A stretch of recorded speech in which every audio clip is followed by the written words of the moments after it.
enjoy failing. Failing is good. Getting it wrong is good. Don't be afraid of it.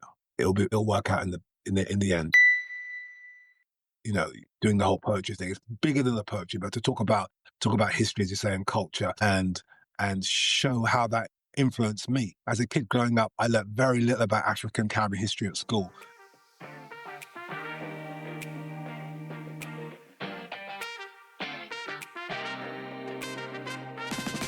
Hello and welcome to Creatives Like Us, where I speak with creatives of colour who share journeys and stories and ideas and how they can inspire and open up avenues in creative industries. I'm your host, graphic designer Angela Lyons, and with the help of my guests, I will bring you insightful interviews and compelling stories that can inspire you to think about things differently or shape your next move. Being a creative of colour can bring its challenges, highs and lows and in-betweens. But this podcast is about amplifying our voices and celebrating together. So, are you ready? Let's get started with Creatives Like Us. Hi everyone and welcome to the Creative Like Us podcast. And today we're talking to Adisa. Adisa, thank you for coming and thank you for joining me. I've been dying to talk to you for ages, so we've finally made it. So can you tell people who you are and what type of creative are you? Hi, Angela. Thanks for having me. It's a great honor and a pleasure to be on your wonderful podcast. So I'm Adisa. I'm known as Adisa the Verbaliser, and I specialize in performance poetry. That's to say I perform and I also deliver creative writing workshops, mainly in education, but also to corporates as well, for team building, things like that. So yeah, I'm a performance poet. Brilliant. And I have actually heard Adisa in full flow and his poetry. And I also watch your YouTube videos. So I will put the links to that in there too, because I think they're brilliant Thank you. and very inspiring. Can you tell us how you started? Well, going back in the day. Going back in the day. Go for it. How far do you want to go? Let's go back to being 19 and being heavily influenced by Jamaican sound system culture. And so I joined the sound system. I wanted to be an MC. I wanted to be a rapper and making lyrics on the mic and stuff like that. But when you start out in the sound system, you start at the bottom, which is carrying the speakers. I was about to say, were you carrying the speakers? Because I've not seen those guys. Yeah, commonly known as box boys. Yeah. Oh. And you have to serve your apprenticeship, which is interesting. It's a whole system, it's a whole structure. You got to work your way up to get into the microphone. So I did that. And I got to the microphone and I became an MC. And I did that for about 5-6 years, touring around the country. Well, Luton. That's still, so everyone that's listening, and if you're not in the UK, Luton is in Hertfordshire. 40 miles north of London. Yeah, 40 miles north of London. Yeah. It's part of the world. It is. It's a very dynamic part of the world. And grew up in Luton. Anyway, so I was a sound system MC for quite a few years. Didn't call that poetry, but it was a love of words and the power of words and creating images and exciting people with language. And I thoroughly enjoyed that.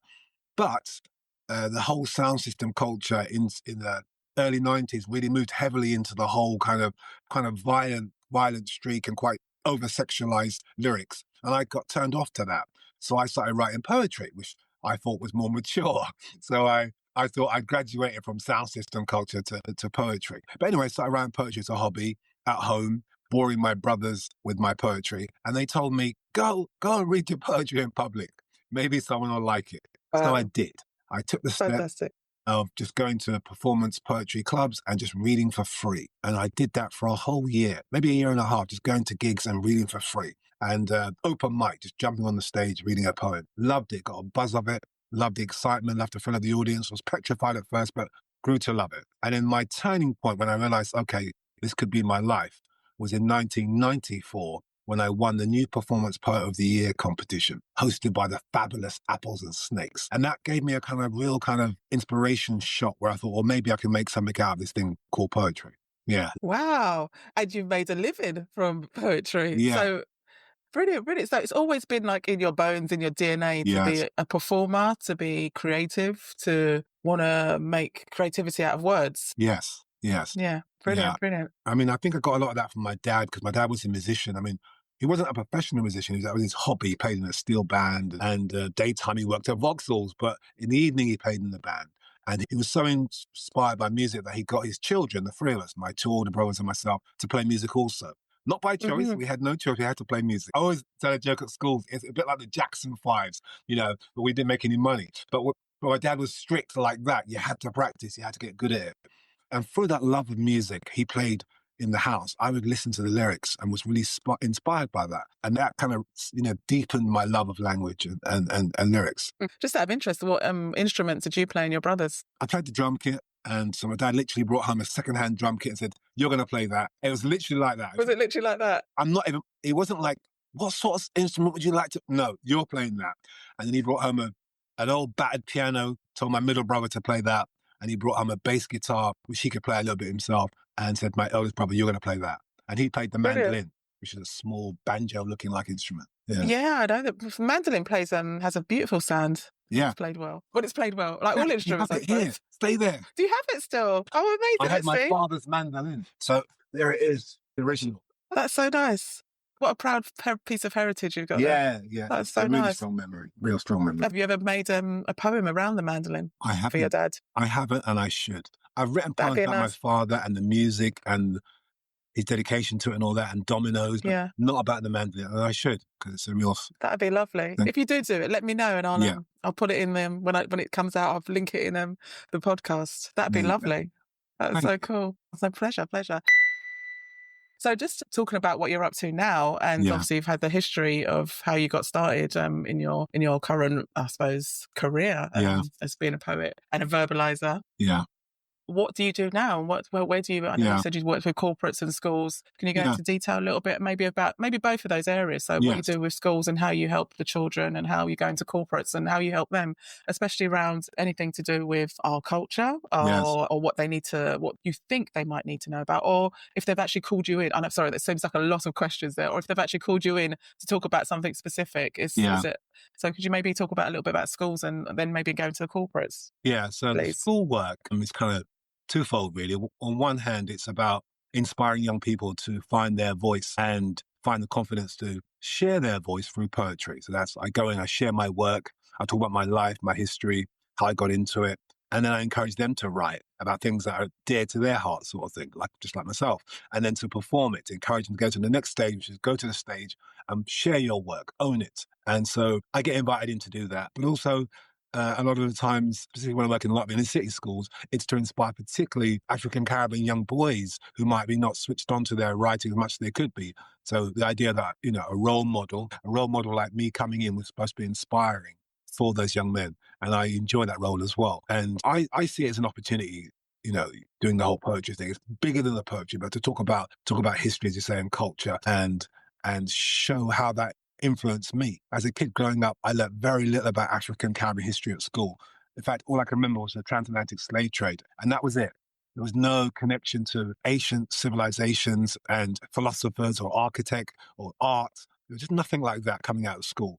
But I learned these things outside of school. And to be honest, that was one of the things that got me on the stage in the first place, to talk about history that we don't often talk about in education. So I see that as part of my role, to be like a storyteller, to share knowledge and information in an entertaining way inside the walls of education. So that's the education.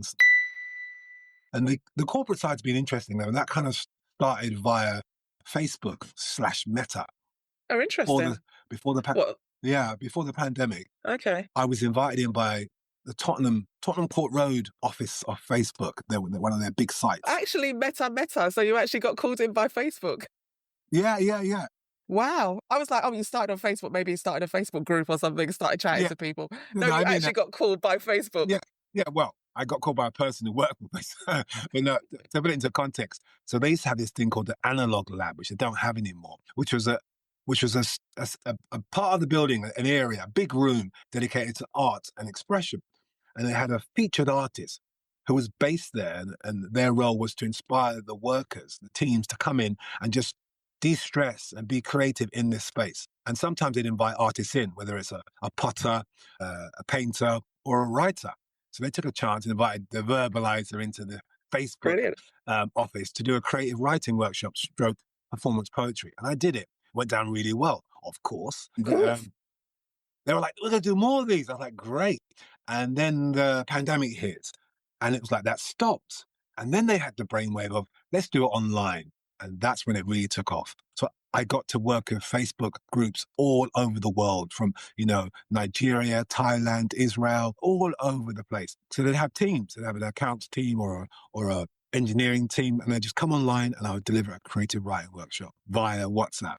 By WhatsApp Sorry, or via Zoom, Zoom. by Zoom, by Zoom was the Zoom. thing. Zoom was the So what would the topics be like? Would it be anything? Would it be around COVID, or would it be around heritage, or would it be? I suppose also because I don't know, or would be George Floyd at the same time was Yes, happening, and yes. Black Lives Matter. Yeah. So was it a mixture of all those things, or was it one thing in particular, or was it? There are a couple of packages that I designed. So one of them was just a general creative writing expression kind of session. And the other one was a very bespoke package looking at Nigerian praise poetry called Oriki poetry, where you look at your name and you look at what your name means and who gave it to you. You look at the heritage behind it, and it's like kind of stepping back and looking whose shoulders you're standing on. So it's about heritage. And it's called praise poetry, and we should deliver that workshop a lot as well. So clients would request the workshop they wanted, whether they wanted a straightforward poetry workshop or something with a bit more cultural dig to it. So I would deliver both of those. Oh wow, fantastic! Did anyone come back to you after those workshops and say, "I never knew that," or I feel inspired and I'm carrying on," or have you been following anyone? Yeah. Sometimes they kind of follow me on Instagram and say, I really enjoyed the session and this is what I got from it. And that was really moving. Yeah, people actually enjoyed it and was quite surprised because they thought poetry, it's going to be quite boring sort of thing, but they actually enjoyed it and was very creative in the sessions. Yeah, I'd say, Adisa, you're anything but boring. Thank you. Especially seeing you in action. Yeah. So, no, it's really good. So actually, one of my next questions was the catalyst connections. So you said your dad inspired you. So I'm always interested how people actually come to where they are right now within their career. I know there's various people and points along the way, but was there anyone that sort of said to you, I know you said your brother, was there anyone else that said, go and do this for a living? This is what you need to do, and who's inspired you to do that? Yeah. Other poets who I looked up to at the time when I first started out doing the open mics. There's a lovely brother who's now no longer with us called Brother Nee, and a Nigerian poet, a Yoruba poet based in London. And he was doing great things. We do opening shows for people like Linton Kwesi Johnson. He would support people like that. And I was in awe of him because he would do these big shows and I was just starting out. But he kind of took me under his wing and gave me good counsel, good advice on ways into making a living as a writer. Because I didn't, when I started out, I just enjoyed doing it as a means of self-expression. I didn't know you could make a living out of it when I first started out. But he told me about education work. It was him who told me, Brother Nee, told me about going into schools and doing creative writing workshops. I didn't even know that existed before I spoke to him. So he was a great inspiration for me, Brother Nee. Yeah.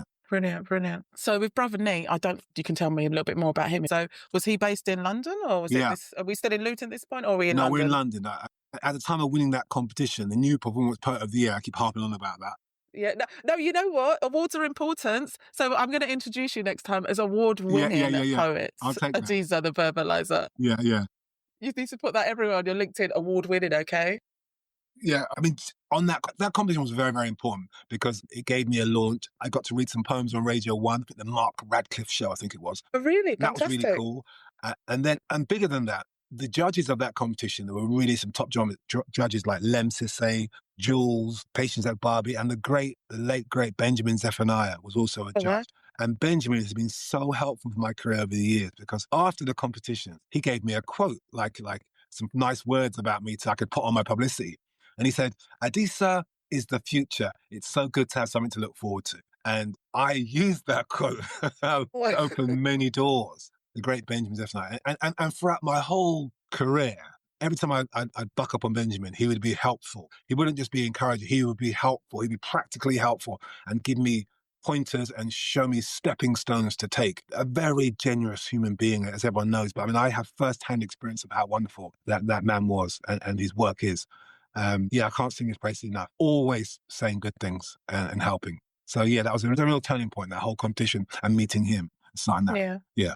So that was another catalyst connection where that just got you going and just it's amazing that we forget because we see all these names out there and you think, they're big stars and but they're human too and they're good people. They're good humans and they do help people. And you forget that sometimes that they did start somewhere. They always want to, I know from me, for example, I always want to help people. That's one of the reasons why I'm doing this podcast too, that I hope that it inspires people. And I hope there might be maybe some future poets out there listening saying you Yes, can make a living out of this, absolutely. especially young people and young Black boys, as you said, and just to feel that they have something that's inspirational or that's not just, the usual run of things out there or getting labelled with certain, labels out there. It's just that they can do something different with their lives. And you're an inspiration, Adisa. So No, thank you might be a catalyst to somebody else out there at the moment. That's why I was asking about the corporates and the school Yes. kids, if they come back to you, because you know how people inspire you along the way. So you should find out if anyone's inspired you, I'm sure.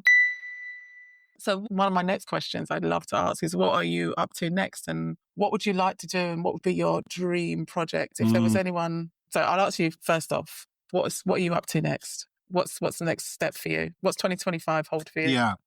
I'd like, I'd like to do more of the corporate work. I mean, I do probably 80% education at the moment. So I'd like to do more going into institutions and working with adults. So I've worked with young people for the last 25 years, if not longer, and I love it and I'll continue it. But I'd like to go back to working with adults more and seeing how poetry can be used as a tool for team building, dealing with anxiety and pressure at work, but just using it as a valve, an outlet to be creative in the workspace and make the teams more cohesive. That's one of the things I noticed from doing the Facebook work, that people really gelled as units inside the poetry workshops. They developed, I think, more empathy for each other when they heard them sharing their poetry, sharing aspects of their life they might not have known about until this workshop. It comes out in a poem. So I think poetry's got a great role to play in the corporate world, and I'd like to do more of that. But I'd also like to do more cycling. But cycling, because I'm a keen cyclist.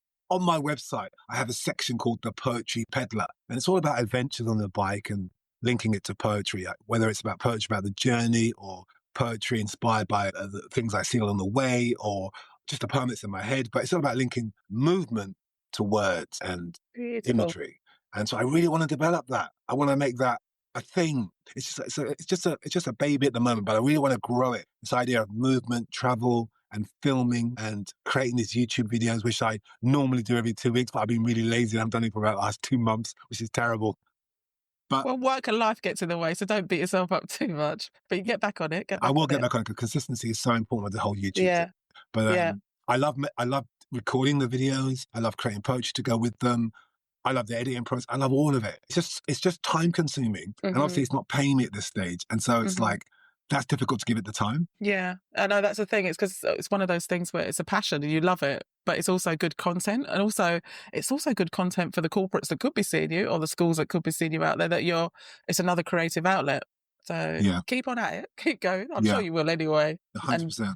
And they're really good videos. I mean, if you send them, because I know you send me the link sometimes, I have a quick look, see what's going on, especially when you leave London and it's so beautiful. It's like, and you forget how, we're so stuck in London sometimes when you go, and then you're allowed to take your bike on the train, at certain times. Yeah. And, we see what else is out there, not just London and nice scenery and where you've been and who you've met. So talking about bikes, you're also part of a movement. Yes. Called Black Unity Bike Rides. Yes. And you set that up. Do you want to tell us a little bit about that? I can't claim to have set that up. The wonderful Takumbo, or we call him Toksi, he's the head behind that. I'm just someone who has been with him on the journey and supported it. And I kind of lead the rides. I physically lead the rides on the day. Let me give some context. So Takumbo thought of this idea of a ride going from East London into Central London, out into South London, after the George Floyd murder. And his thing was he didn't want to march and get angry, demonstrate love, unity, and empowerment in a physical sense. And that was by organizing something, well organized, and demonstrating it in the streets. And not having a demonstration as such, but more a demonstration of love, of cycling, and of culture, and of people. So yeah, he's the brain behind that, and I just support him along the way. And we do it every year in August, first weekend in August. We make this beautiful pilgrimage across London, through central London, into Dulwich Park, and we have a festival there as well. So it's a beautiful day. Beautiful day. It is beautiful. I've been to 2 of them, and I absolutely love it. And I love the music. I actually bought my own music this year, and I rode with some of the girls from Be Well, Black Women on Wheels. Oh my gosh, it's such a joyous, beautiful experience, especially when people through London are looking at you going, what is going on? It's hundreds, thousands of black people, brown people on bikes. And it's just like, it is so cool. And anyone can join in. Anyone don't have to be black, of course. But it's just such a beautiful thing to have through London, I'd say. And it's not, and it's peaceful. Yeah. And what's Yeah. really magical is that when we get to the end in the park, Dulwich Park, and we have the festival of music, there are lots and lots of people who just rock up who have no bikes, no interest in Yeah. cycling. They just want to be part of that atmosphere, part of that Yeah. energy. And that's a great Yeah. sign that you're That's doing something beautiful, isn't really it? right. Yeah. They Yeah, just it's rock up beautiful. to be part of the celebration. Yeah. I'll also put the link in that too, so people can look them Oh, on their great. website and Yeah. their Instagram, because they're very you're a charity now. Is it a charity Yes. now? It's now Is registered. it? Correct. Yeah, Yeah. Yeah. that's brilliant, and also great support from different communities. Yeah. Yeah, yeah. Keep going, keep going. We love We'll it. do. We'll do. We'll do.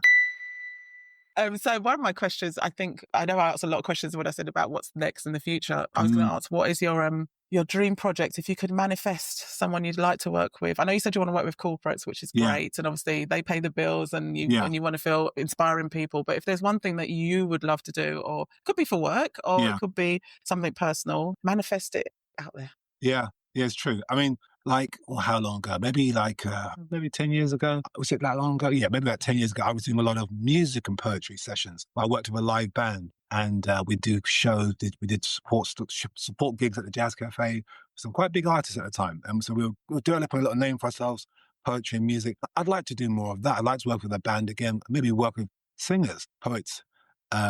Have some poetry featuring on R&B songs or hip hop songs. I'd like to do more music collaborations again because I really enjoyed that whole part of my journey and when I worked with a live band. So I don't particularly have any key people I have in mind, but just the concept of working with musicians really does speak to me. And I'd like to rekindle that. That really ignites my fire. That's my personal expression through music and poetry. So yeah, I'd like to get back on that That'd musical be stage. Yeah. that'd be good, because that come full circle, isn't it? It's from Yeah. where you started with Yeah. your Yeah. dad giving you Yeah. the Yeah. drums. So Yeah. that'd be brilliant. Well, I think you've manifested it out there. So if anyone's listening. Yeah. So one of the things that I like to ask people is, what advice would you tell your teenage self? Enjoy failing. Failing is good. Getting it wrong is good. Don't be afraid of it. It'll work out in the end. So as most people have, I've been quite adventurous. I'm a risk taker. To come away from my kind of normal 9 to 5 job and become self-employed artist was a risk many years ago. But there's been an element of not taking enough risks regarding publishing my work. Like I have published my work in many anthologies, and I have my own collection of poetry. But in the early days, I was really almost petrified of sending my work out there to be looked at, to be scrutinized because of the fear of failure. And it took a long while to get that confidence to say, okay, that's just part of the business. You're going to get told no lots of times, and that's okay. And then, people, as they do, and they did, say yes at sometimes. But yeah, when I started out, I was very scared of failing, as we are. But just, to realize failing is all good. It's all very good. Yeah. It's interesting what you said about you get yeses and nos, because nos are just as good as yeses, because no could mean no, I don't need you just now, but I'll come back to you. So don't take that as a no for definite. And if you really want it, still carry on. Maybe just try again, or just try a different way of getting the yes. But again, nos are a good thing, not just feeling it as a negative. Yeah. I know I'm going to put you on the spot, Adisa, because I was going to ask, could you give us a poem? I just thought about it. Okay, let's do that. My little school book here. Lovely. Let's give you a little poem. Just flicking through. I know which one. There it is. Jump. I love that you're still holding the mandolin too. It's great, isn't it? It feels good. So this poem is called Take Time, and it is about taking time. Take a hexagon of honey from a hive on a hazy afternoon. Take a note from a lullaby sung to a baby in a womb. Take a single raindrop before it hits the ground. Take a grain of sand in an oyster, spinning around and around and around. Take the pollen off a petal all covered in dew. Take the calm after the storm as the sun comes breaking through. Take the striking of a flint, causing the wood to ignite. Take the precision of an owl, severing the air with its prey in sight.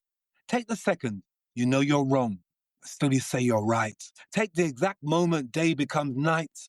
Take a magic word whispered in your ear. Take the scent of life filling you with fear. Take the taste of death trapped inside a tear. Take a good look at God as in the mirror you stare. Take time to see all these manifestations are reflections of you and me. There you go. Oh my God, you're just giving me goosebumps. You're too kind. Seriously, that is so beautiful. Oh, you're welcome. That is so lovely. Thank you. Wow, left me a bit speechless.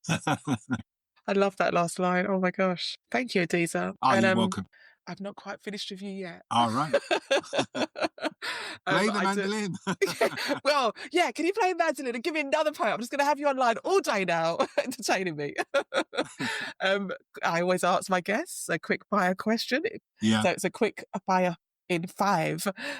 So you have to answer quickly, and you can only have one answer. Yeah. So the first one is crisps or chocolates? Chocolates.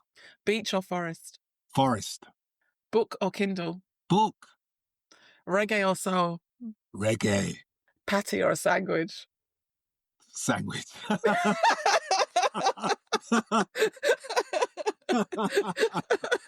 I love that. That normally gets people. A few people have said, "Oh no, I can't choose." One guy, when I asked them, David, reggae or soul, he was so funny. He was like, "No, I can't do that. Can't separate them. I can't separate them." Oh, brilliant. Well, thank you, Adisa. I've really, really enjoyed talking to you. Is there any where people can find you, and if they'd like to work with you, how would they get in touch with you? They can 2 ways. I mean, they can go for my website, which is Adisa World with the S on the end. So Adisa World with the S.com. I think they got it now. Adisa World with the S.com. Or Instagram, Adisa Poet. My handle for Instagram is Adisa Poet. Yeah. Brilliant. Yeah. And they can email me through those. I will again put those in the links when I get it all set up on the website, and so people can click through, or the Spotify links. It's all good. They will get hold of you there. Is there anything else you'd like to say or add before we leave, or anything any subjects that you might have wanted to talk about that I didn't answer your question about, or you want to share with people? No, just to say, this is an amazing experience. You're doing a wonderful job. I wish you all great success. Wish you will have it. It'll come to you. So thank you for doing this, providing this platform. It's a great thing. Thank you. Oh, bless you. Thank you, Adisa. I really enjoyed talking to you. So thank you so much. You're welcome.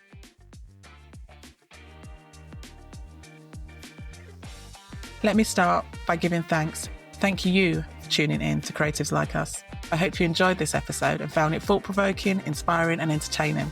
If you did, it would absolutely make my day if you could share, subscribe, rate, review, wherever you get your podcast from.